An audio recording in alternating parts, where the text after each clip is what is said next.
Assalamualaikum warahmatullahi wabarakatuh.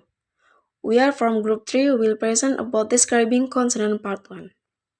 The first explanation will be conveyed by myself. Okay, my name is Uzlatul Izzah. I will explain about what is consonant, the place of articulation, also lingual consonant and back consonant.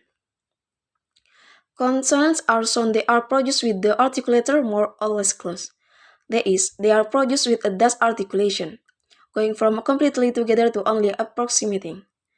The sound stream is air that passes through the mouth and is blocked at the place of articulation. Jadi, konsonan adalah suara yang dihasilkan dengan artikulator kurang lebih dekat. Next, the place of articulation. The place of articulation is the description of the place where the obstruction in the vocal tract takes place. Nah, tempat artikulasi adalah gambaran tempat di mana terjadinya obstruksi pada traktus vokalis. How about it? In order to describe the place of articulation of consonant, we must state which of the lower articulators articulates with the upper articulators. Okay, next. Lingual consonant and back consonant.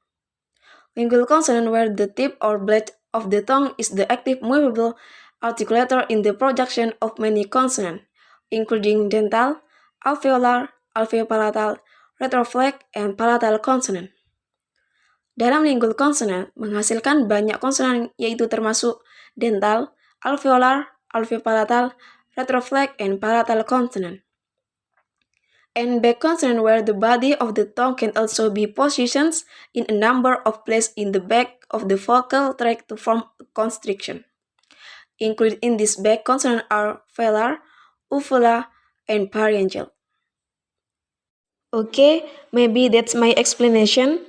The next presentation is Avini Makrifah Arifin.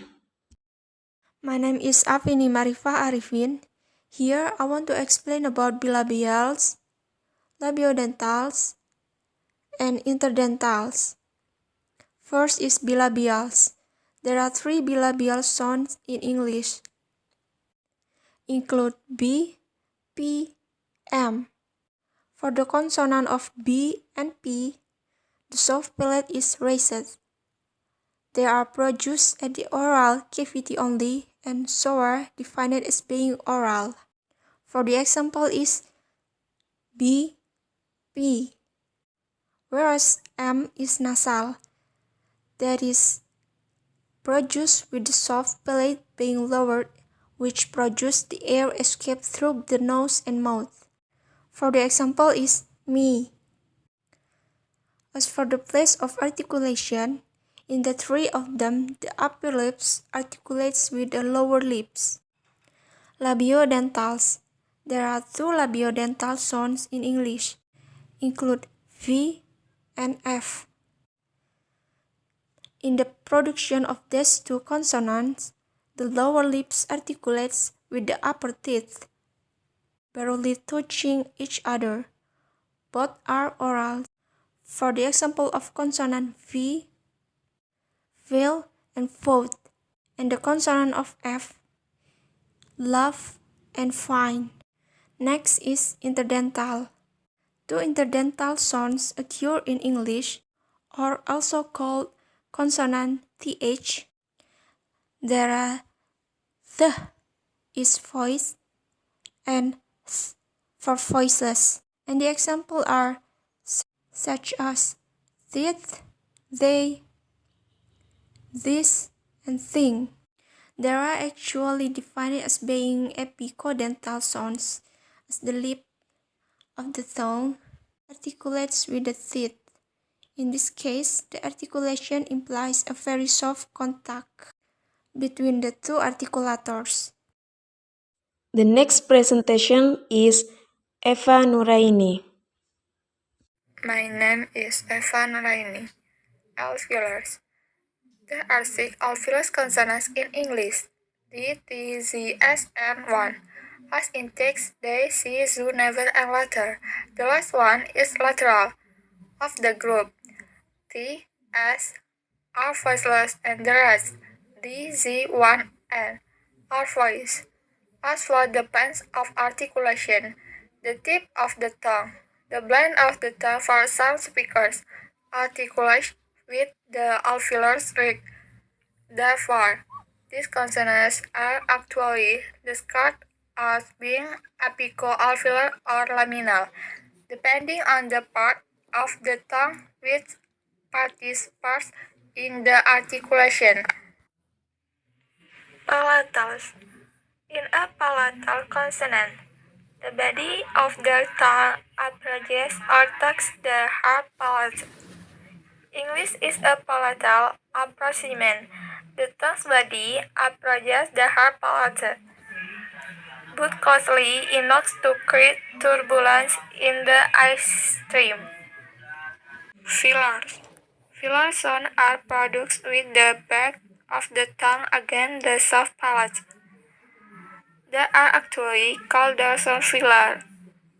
There are three filler sounds in English: G, K, N. The first one is voiceless.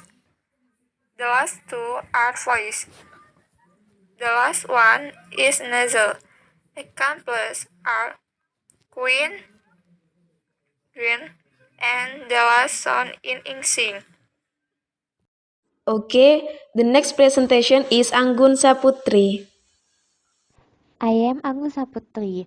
Here, I want to explain about eupholars, glottals, and pharyngeals. The first, eupholars. Eupholars is a place of articulation where the passive articulator is the eupholar. A eupholar can also be a specific consonant made at that place of articulation. Eupholar is a place of articulation where the passive articulator is the eupholar. A consonant sound that is made by the back of the tongue touching the uvula, the mouth and throat. Examples: Q, G, X, R. The uvular trill R is used in French and many other European languages. English has no uvular phonemes. Then glottals. Glottals.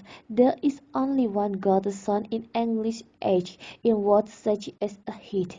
Glottal refers to the glottis where this consonant is produced by the close contact of the vocal folds that produce friction. The sound is ordinarily produced as a voiced vowel, but it functions as a consonant. However, this consonant never functions as a vowel, whose main position is that of being central in the syllable. English H can only appear in syllable initial position, more common at the beginning of the word and rarely in the middle, like he, his, had, how, and who. This sound carries no voice. You shall be able to feel that the sound comes from the very back of your mouth. In fact, it is articulated by the glottis, which is as far back as you can get. Being so far back, it is hard to feel that the air is being forced toward the vocal cords as a fricative. We can show no sagittal section representation of the sound because it is produced at the glottal area. Then pharyngeal. Pharyngeal are usually produced by contracting the articulative folds of the larynx against the epiglottis. That articulation has been distinguished as aripiglotal. In pharyngeal fricatives, the root of the tongue is retracted against the back wall of the pharynx. Maybe that's our explanation from group 3. Thank you and sorry if there are mistakes. Wassalamualaikum warahmatullahi wabarakatuh.